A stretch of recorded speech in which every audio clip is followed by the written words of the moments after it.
श्रवणं तु गुरोः कार्यं मननं तदनन्तरं निधिध्यासनम् इत्येतत् पूर्णबोधस्य कारणम्। हरदेव जोशी राजकीय कन्या महाविद्यालय इस भावभीनी विदाई समारोह में अपने माननीय कुलपति जी को विदाई देते हुए भाव विह्वल हो रहा है। उसका कारण क्या है, हम लोग थोड़ा समझें। मूल और फूल दो शब्द हैं। मूल यानी जड़।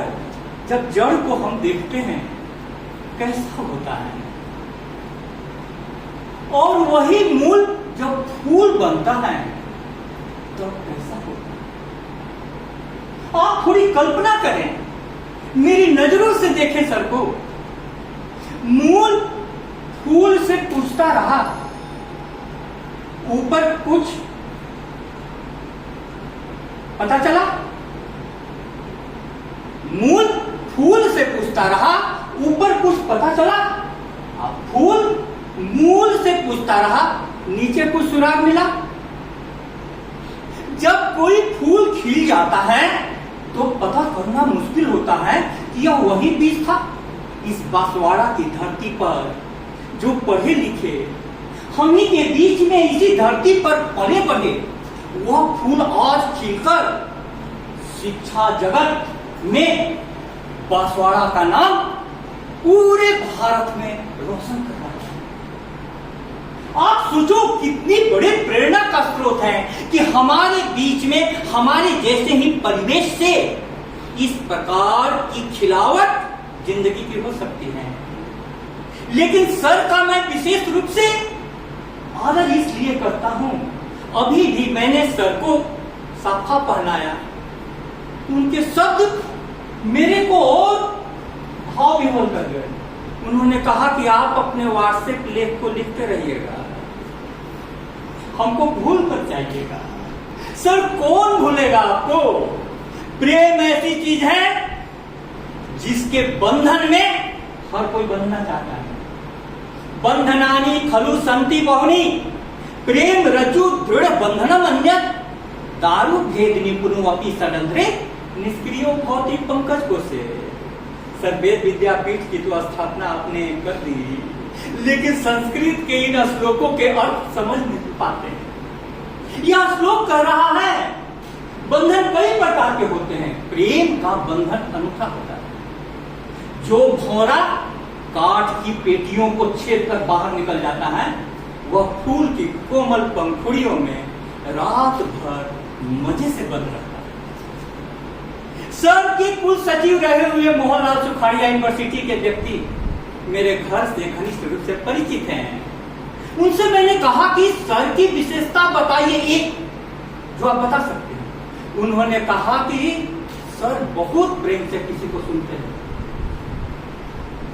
यह आज मुश्किल है सुनना, मुश्किल है। बहुत प्रेम से सर सुनते हैं, और सर ने ऐसी परंपरा से आई है। सर के परिवार से मैं विशेष रूप से डॉक्टर शंकर लाल जी त्रिवेदी बांसवाड़ा की धरती पर एक ऐसे शख्स हुए जिनके चरणों में मैं बैठ करके धन्य हो गया। श्रीनाथ आश्रम का वह दिन याद आ रहा है। गीता जयंती पर गीता पर प्रवचन था, और हमारे पहले डॉक्टर शंकर लाल त्रिवेदी जी ने बोला, उन्होंने कहा कि गीता ऐसा ग्रंथ है जिसको हाथ में ले ले तो हाथ पवित्र हो जाए। बाद में मेरे बोलने की बारी थी। मैं जिस शिक्षा परिवेश में पला हुआ हूँ, मैंने क्वेश्चन खड़ा किया कि सर आपने कहा कि गीता ऐसा ग्रंथ है कि हाथ से छुओ तो हाथ पवित्र हो जाए।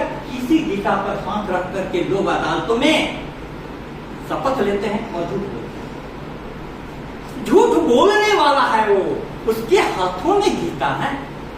संबंधों के पैबंदों को सिर्फ बातों से ही सीखा है। मैं सोचा कि बाद में सर नाराज तो नहीं होंगे। वो मेरे साथ बैठ करके स्कूटी पर आए और उन्होंने कहा कि दुबे जी आप बोलो, आपके चुप रहने से समाज को नुकसान है। सर ने भी मुझे कहा कि आप बोलो। कुलपति एक छोटी सी कहानी सुना करके कुलपति जी की महत्ता मैं बताना चाहता हूं समाज को। हम लोग तो अपने प्रोफेसरों के पैर छूने के लिए लाइनें लगा देते थे। कुलपति शब्द तो मेरे हृदय में रोमांच पैदा कर देता है।